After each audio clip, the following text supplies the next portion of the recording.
Tiga, dua, satu. Assalamualaikum warahmatullahi wabarakatuh. Waalaikumsalam. Sobat ngobat atau yang kepanjangan disebut dengan ngobrol batin, ketemu lagi dengan podcast kita. Ini merupakan kesekian kalinya kita melaksanakan ataupun mengadakan wawancara ataupun berdiskusi dengan beberapa ustadz. Dan saat ini alhamdulillah untuk ketiga kali ya ustadz ya, ustadz hadir ya, ustadz hadir di podcast kami dengan Apih Aden ya, yang dikenal dengan Mubalik TKN Suryalaya. Ini biasa kita pagi nih ustadz, nah sekarang sore nih. Alhamdulillah. Ya, sore ini sambil ya, manakib. Ya, berbarengan dengan manakib Syekh Abdul Qadir Jailani di tempat saya. Nah, untuk ada waktu sedikit, kita manfaatkan waktu ini untuk bisa menimba ilmu dari Ustadz terkait dengan tasawuf, terkait dengan tarekat ya. Assalamualaikum Ustadz. Waalaikumsalam warahmatullahi wabarakatuh. Alhamdulillah, sehat ya? Alhamdulillah. Alhamdulillah, yang penting sehat. Semua yang penting, kalau kita diberikan kesehatan, tentunya kita bisa menjalankan aktivitas lain, terutama aktivitas ibadah. Amin. Ya. Baik Ustadz, ini kita bincang-bincang santai ya, bincang-bincang santai karena kita ada ngobrol, ini ngobrol batin ya. Sobat ngobat, kita akan mengetahui dan akan menggali. Terkadang Ustadz ya, di luar ataupun di masyarakat lah, ini banyak sekali yang masih awam terkait dengan tarekat dan tasawuf. Ya. Kadang tasawuf dibilang tarekat, tarekat juga dibilang tasawuf. Sebetulnya ini ada satu perbedaan kan antara definisi tarekat dengan definisi tasawuf. Ya. Nah, saya ingin menggali supaya sobat ngobat juga tahu, oh itu mah orang tarekat gitu kan. Nah, orang tarekat pasti identik dengan orang tasawuf gitu kan. Tapi sebetulnya belum tentu ya kita menjalankan tarekat nyampe pada tasawuf sebetulnya ya. Tapi ya ini saya ingin tahu, kami ingin tahu juga ya, sobat ngobat juga ingin tahu sebenarnya perbedaan yang paling mencolok antara tarekat dan tasawuf itu bagaimana Ustaz? Ya. Menyikapi dari pertanyaan Pak Haji tentang masalah apa itu perbedaan antara tasawuf dengan tarekat ya. Betul ya. Melihat daripada keterangan dari kitab Tanwirul Qulub karya Syekh Amin Al-Qurdi, bahwa tasawuf itu adalah keilmuan, Pak. Keilmuan, tetapi beliau lebih kepada hal yang spesifik kepada batiniah. Batiniah, ruhaniyah ya. Ruhaniyah. Ya, jadi keilmuan itu ada keilmuan secara syariat yang diatur oleh ilmu fikih, ada keilmuan untuk menata kolbu yang namanya ilmu tasawuf, ada keilmuan yang untuk menata ruh, yaitu ilmu tauhid. Nah, orang yang bertasawuf belum tentu bertarekat. Oh iya. Seperti itu ya. Begitupun sebaliknya, bertarekat belum tentu dia juga mengamalkan tasawuf. Tasawufnya, betul. Tapi pada dasarnya tarekat adalah pengamalan antara tiga ilmu, yaitu ilmu syariat, yaitu fikih, ilmu tasawuf untuk menata kolbu, dan ilmu ruh, yaitu ilmu tauhid, yaitu untuk menata ruh. Ilmu fikih untuk menata jasad. Jadi tasawuf itu, kalau boleh saya analogikan, itu seperti kita orang yang memahami resep. Ya, dia paham nih resep makanan apa saja, tapi dia sendiri belum tentu bisa masaknya, Pak. Ya, dia baru catat nih resep untuk menu nasi kebuli misalkan, ini bumbunya gitu, tapi belum tentu dia bisa memasaknya, Pak. Seperti gitu. itu. Nah, tarekat itu analoginya orang yang sudah mampu menjadi chef dalam resep-resep makanan. Jadi sudah menjadi ahli chef. Ya, dia sudah ahli masak. Nah, jadi tasawuf ada keilmuan, tarekat adalah pengamalan antara tiga disiplin ilmu, yaitu ilmu fikih, ilmu tasawuf, dan ilmu tauhid. Seperti itu, Pak. Ya. Berarti di sini kalau kita melihat bahwa seorang yang bertarekat itu yang harus betul-betul bisa mengamalkan tiga ilmu tersebut. Tiga ilmu tadi ya. Tapi ini Ustadz ya, tadi kan tadi dikatakan juga bahwa orang bertorekat belum tentu bertasawuf. Betul. Ya, atau sebaliknya. Nah, relevansinya yang tadi disampaikan oleh Ustadz, ini kan seorang chefnya gitu kan. Nah, chefnya sendiri harus betul-betul tahu dulu tentang tasawufnya, kalau gitu ya, analoginya ya. Bahwa resepnya ini baru dilaksanakan lah gitu kan. Sehingga apa? Dalam melaksanakan perjalanan, seorang chef tidak bisa dia menciptakan sendiri kalau nggak ada gurunya. Betul. Ya, berarti torekat itu kan memiliki guru, seorang mursyid gitu kan, yang betul-betul tahu resep nih, laksanakan untuk dimasak, begitu ya, analogi seperti itu. Baik, ini secara singkat Sobat Ngobat ya, bahwa kita sudah bisa membedakan antara torekat dan tasawuf. Nah, perjalanan ini tentunya akan lebih diimplementasikan di dalam pengamalan Torekat Qadiriyah Naqsabandiyah. Salah satu hal, banyak orang juga bertanya, saya pribadi ya, banyak pertanyaan juga, lah kok ini kan menjelang nisfu Saban ya, nisfu Saban. Di tempat lain cukup dengan sholat nisfu 2 rakaat, kemudian baca Yasin 10 kali kalau nggak salah ya. Tapi di Torekat Qadiriyah Naqsabandiyah melaksanakan nisfu Saban itu dengan 50 kali salam. Dengan masing-masing rakaat itu bacakan kulhu 10 kali. Berarti kalau di total hampir 1000 kali kulhu ya. Nah, untuk mengetahui ini, biar Sobat Ngobat juga tahu, sebetulnya sejarahnya itu di Torekat Qadiriyah Naqsabandiyah itu bagaimana ya? Kan kalau kami mah sebagai pengamal ya, kata guru mursyid laksanakan aja, bukan untuk didiskusikan gitu kan. Tetapi kan hal ini perlu juga Sobat Ngobat tahu ya, bahwa apa sih sebetulnya dasar dari melaksanakan sholat nisfu Saban sampai 50 salam ataupun 100 kali adegan, itu bagaimana tuh Ustaz? Dalam pengamalan tarekat itu ada syarat dan ketentuan yang berlaku. Di antaranya orang yang bertarekat tentunya dia sudah memiliki guru bimbingan, guru pembimbing yang disebut dengan Syekh Mursyid. Nah, dalam thariqah kita, yaitu thariqah Qadiriyah Naqsabandiyah Pondok Pesantren Suryalaya, ada salah satu amalan yang disebut dengan amalan tahunan, yang kebetulan bulan ini adalah bulan Sya'ban, yang insya Allah nanti tanggal 2 Februari malam Selasa adalah bertepatan dengan nisfu Sya'ban. Nah, guru mursyid kita Pengersabah Anom itu menganjurkan kepada para murid-muridnya, bahkan sudah dijadikan satu maklumat untuk kita amalkan. Nah, apa itu? Yaitu sholat sunnah nisfu Sya'ban sebanyak 100 rakaat. Nah, kalau mengacu kepada hukum-hukum syariat, kebanyakan di kalangan umat Islam itu tidak ada pengamalan yang disebut dengan sholat nisfu Sya'ban 100 rakaat. Nah, itu hanya ada di golongan tertentu, yaitu yang disebut dengan thariqah. Metode yang dijalani terutama khusus yaitu thariqahnya Syekh Abdul Qadir Jailani. Nah, dari mana acuannya atau dalil atau sumber dalil tentang masalah sholat sunnah nisfu Sya'ban 100 rakaat? Nah, saya buka di dalam kitab Al-Guniyah karya Syekh Abdul Qadir Jailani, jilid ke-1 halaman 348 sampai 349, cetakan DKI Beirut. Beliau mengatakan, paslun pama sholatul waridatu fi lailatin nisfi min Sya'ban fahiya mi'atu rakaatin bi alfi maratin. Qul huwallahu ahad bi kulli rakaatin asyra maratin wa tusamma haji sholatul khair wa tu'rafu barakatuha. Nah, ini dalil tentang masalah sholat sunnah nisfu Sya'ban. Beliau, Syekh Abdul Qadir Jailani, mengatakan di dalam kitabnya, ini adalah pasal yang menjelaskan tentang sholat yang diriwayatkan atau yang sudah menjadi warid pada setiap malam pertengahan bulan Sya'ban, yaitu nisfu Sya'ban.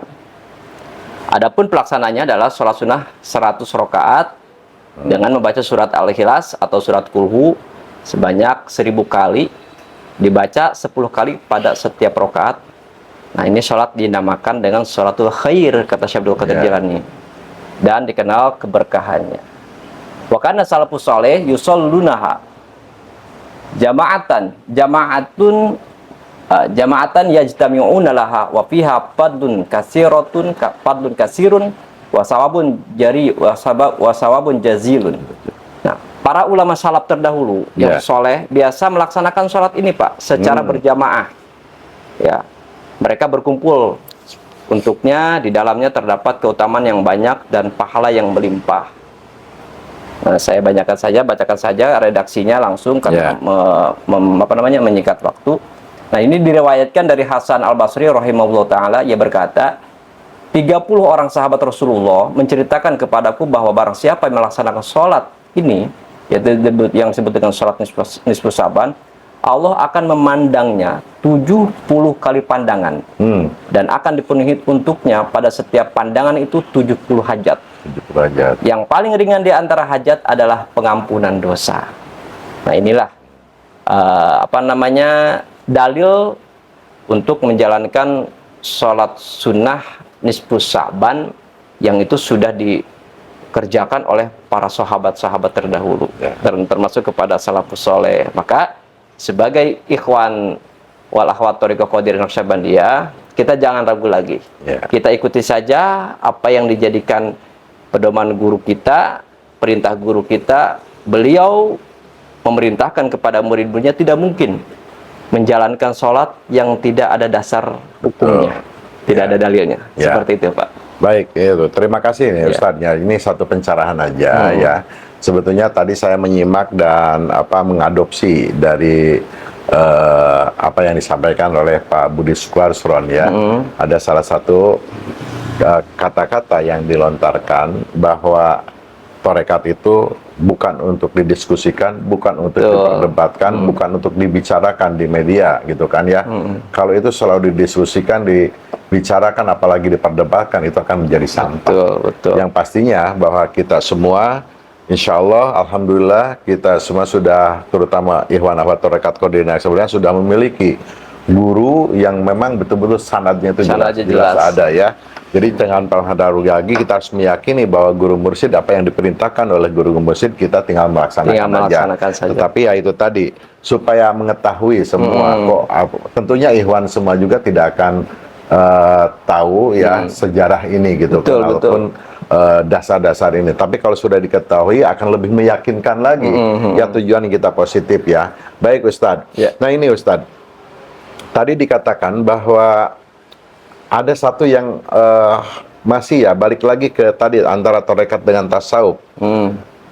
Ada yang mengatakan bahwa kalau kita bertasawuf tanpa bertarekat itu hasilnya nol. Iya, betul. Betul ya? Iya. Itu. Gimana tuh? Tasawuf itu, apa yang saya sampaikan itu, dia baru sebatas memahami keilmuan, memahami keilmuannya. Nah, orang yang memahami keilmuan itu belum tentu dia mampu mengamalkan apa yang dia sudah paham dalam keilmuan tersebut. Seperti begini, kita harus belajar untuk menata hati, untuk bisa membersihkan hati. Nah, caranya membersihkan hati itu seperti bagaimana? Apa gitu kan? Kita jangan ria, jangan ujub, jangan takabur. Itu semua paham, tapi caranya ini loh yang kita tidak paham bagaimana cara menghilangkannya. Semua paham tentang masalah dosanya ria, dosanya ujub, dosanya takabur, tapi caranya kita tidak paham. Nah, tarekat itu memberikan caranya, memberikan metodenya, bagaimana dia bisa mampu menghilangkan penyakit hati, bagaimana dia sudah bisa mampu berakhlak mulia, bagaimana dia bisa hatinya mampu khusyuk sholat. Kita diberikan cara. Nah, tarekat itu adalah, boleh dikatakan secara singkatnya adalah metode. Metode. Jalan atau metode bagaimana caranya dia mampu mengamalkan 3 disiplin ilmu tadi, di antaranya tasawuf. Itulah, kalau nggak punya cara, ya dia nggak bisa memahami bagaimana menghilangkan penyakit-penyakit tersebut. Boleh saja ada beberapa amalan yang misalkan perbanyak baca sholawat, perbanyak baca Quran untuk bisa menghilangkan hati. Tapi yang perlu kita ketahui, penyakit hati itu sangat kompleks dan sangat banyak sekali dan saya pernah baca di dalam kitab Ihya Ulumuddin itu ada 40 penyakit hati, Pak. Ya, banyak. Kita hanya taunya ujub, ria, iri, takabur, sombong, dan sebagainya. Itu aja, padahal masih banyak lagi. Dan salah satu yang paling orang jarang disebut penyakit hati ya seperti kita suka menunda waktu sholat. Betul. Atau menganggap kita besok akan masih punya umur lagi. Ya, itu penyakit hati, Pak. Tapi kita nggak menganggap itu sebagai tanpa disadari itu adalah padahal itu adalah penyakit hati. Nah, dengan kita diberikan metode oleh para sahabat yaitu dengan zikrullah. Zikir kepada Allah sesuai dengan hadis baginda Nabi, inna likulli syai'in siqolatun wa siqolatul qulub zikrullah. Sesungguhnya setiap segala sesuatu itu ada alat pembersihnya, dan alat pembersih adalah dengan zikir kepada Allah. Seperti itu. Berarti kalau begitu orang-orang yang saya tadi malam habis menjalankan amaliyah ibadah yang sudah atau ditentukan, bukan ya, sebagai sudah dijadikan panduan oleh guru mursyid, saya sudah menjalankan sekian hari, itu udah masuk penyakit hati ya? Nah, kalau dia merasa keakuan itu penyakit hati, Pak. Penyakit hati ya? Betul. Aku sudah sholat, aku sudah ibadah, aku sudah padahal sodako. Itu tidak perlu diceritakan. Itu tidak perlu diceritakan. Apapun yang diperbuat oleh kita untuk diketahui orang banyak, sebenarnya tidak perlu orang juga tahu. Betul. Gitu kan? Apalagi diumumkan. Khawatirnya itu jadi ria. Jadi ria. Yang kadang-kadang ria itu kan tidak kita sadari. Betul. Ria hal yang kecil aja itu tidak boleh kan. Betul. Apalagi kita berbuat baik kemudian diumumkan gitu kan, supaya orang tahu nih bahwa gua sudah begini gitu kan. Itu sama termasuk ria juga ya, penyakit hati itu. Betul. Penyakit hati itu yang paling umum itu. Kalau yang namanya ria itu dia ingin selalu terlihat oleh orang lain kebaikannya, itu namanya ria. Gitu. Ada yang di bawah ria namanya uzub. Uzub itu dia nggak beranggapan ingin dilihat oleh orang lain, tapi dia punya kebanggaan untuk dirinya sendiri. Itu juga udah ini ya. Penyakit hati. Ya, kalau ujub itu dia punya kebanggaan, saya sudah bisa sholat, saya sudah bisa puasa, saya sudah bisa zikir. Lalu dia tidak mengingat kepada hakikat yang memberikan dia mampu zikir, mampu sholat, dan lain sebagainya. Tidak ingat kepada Allahnya, itu namanya ujub. Tapi kalau dia bangga, kebanggaannya itu ditembuskan kepada Allah, karena ini adalah anugerah Allah, ini adalah rahman rahimnya Allah, maka itu tidak ujub, dia itu bentuk syukur. Bentuk syukur, ya. Nah ini perbedaan tipis banget ini. Betul. Antara syukur dengan ujub. Ujub, ya. Kalau ujub itu dia membanggakan atas dirinya, kalau syukur itu dia mensyukuri nikmat yang telah diberikan oleh Allah. Seperti itu. Nah ini terkadang ujub ini kita tidak menyadari nih. Banyak sekali yang tidak menyadari ujub itu ya, dari apa yang sudah diperbuat ujub itu. Nah ini keegoan kita merupakan salah satu dari 40 penyakit hati ya, ujub itu. Termasuk ria juga, termasuk salah satu dari 40 penyakit hati. Nah dari 40 kategori tadi, Ustaz, yang paling tipis yang tidak bisa kita sadari ya, kira-kira apa penyakit apa tuh hati itu? Yang kadang-kadang kita sendiri, aduh gimana gitu kan? Nah ini apa yang paling banyak disadari adalah penyakit goflah. Lupa hati kepada Allah. Dan itu mungkin hampir semua manusia ya, terkecuali para nabi ya. Ya, betul. Penyakit goflah itu adalah penyakit hati yang jarang orang dianggap sebagai penyakit, padahal itu yang sangat membahayakan. Karena sumber daripada kemaksiatan itu akibat hati yang lupa kepada Allah.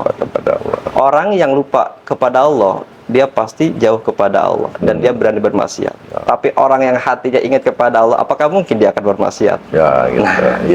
Jadi goflah itulah penyakit yang paling fatal. Dan jarang orang menganggap itu sebagai penyakit. Jarang orang menganggap itu sebagai penyakit hati. Ya. Dan alhamdulillah sobat ngobat ya. Tadi goflah tadi guru mursyid kita sudah mengajarkan kepada kita jangan sampai lupa kepada Allah dan selalu berzikir, yaitu dengan berikannya ilmu zikir jahar maupun zikir khafi. Terutama untuk menghilangkan goflah itu kita harus terus melaksanakan ataupun mengamalkan zikir hobi yang sifatnya itu tidak boleh lupa ingatkan gitu kan, putus sambungkan. Jadi harus jangan sampai melupakan itu. Insya Allah Ustadz ya, alhamdulillah kita sudah punya guru mursyid yang sudah memberikan ilmu kepada kita, semua ikhwan akhwat, dengan melaksanakan yaitu tadi mengamalkan zikir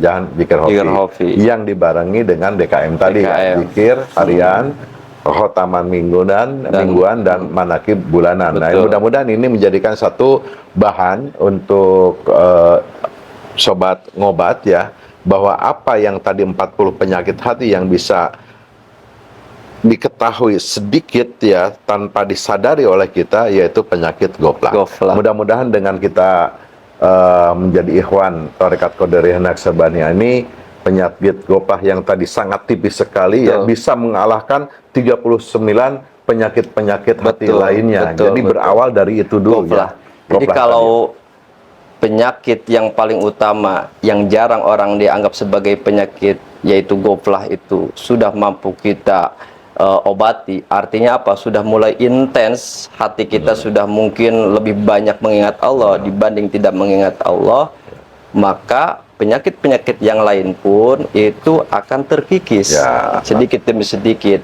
Orang yang sudah ingat kepada Allah, dia tidak akan uzub, karena dia sadar betul bahwa yang dia menggerakkan ibadah, menggerakkan dia amal soleh adalah Allah. Orang yang sudah mampu hatinya ingat kepada Allah, tidak mungkin ada rasa sombong, karena kemampuan dirinya adalah kemampuan Allah dan lain sebagainya. Puncaknya adalah menghilangkan goflah. Maka kita bersyukur di dalam thariqah kita, Pangarsa Abah Anom memberikan bimbingan zikir yang disebut dengan talqin zikir.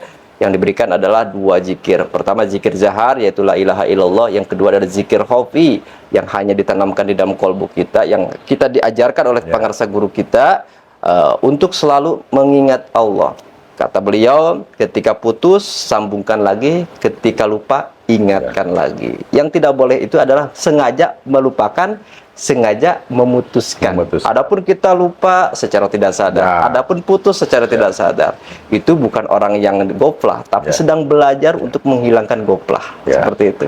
Ya, kalau ada lupa, kita masih ingat, untung ada ingat. Apa untung ada ingat, kan gitu ya. Betul. Alhamdulillah masih punya ingat gitu. Kalau lupa selama itu yang bahaya tuh, Ustaz, ya. Ya. Baik Ustaz. Jadi sobat ngobat ya, untuk kita bisa belajar zikir tentunya ada pembimbing. Ada yang bisa membimbing kita dalam belajar zikir jahar maupun zikir khafi, yaitu kita harus melaksanakan talqin zikir yang dilaksanakan ataupun yang menjadi pembimbing, yaitu para wakil talqin di Tarekat Qadiriyah Naqsabandiyah Suryalaya sekali lagi ya. Katakan ini Suryalaya ya, yang betul-betul yang memiliki sanad guru mursyidnya cukup jelas ya. Jadi insya Allah dengan talqin zikir yang dilaksanakan para wakil talqin yang ada di Pondok Pesantren Suryalaya, mudah-mudahan penyakit goflah bisa mengalahkan 40 penyakit hati lainnya, bisa terkalahkan oleh pelaksanaan amaliyah zikir yang menjadi atau yang dibimbing oleh guru mursyid kita. Begitu ya, Ustadz. Terima kasih Ustadz sudah hadir. Sehat selalu. Mudah-mudahan apa yang disampaikan Ustadz semoga betul-betul bermanfaat untuk sobat ngobat, dan insya Allah mudah-mudahan kita bisa ketemu lagi di podcast lainnya dengan tema yang berbeda juga ya. Sehat Ustadz. Terima kasih. Sama-sama. Baik sobat ngobat, sampai di sini perjumpaan kita. Ketemu lagi di podcast berikutnya, yaitu podcast dengan judul atau dengan podcast tema yang berbeda ya, yaitu ngobrol batin. Terima kasih. Wassalamualaikum warahmatullahi wabarakatuh. Ustaz, silakan. Ada bungkus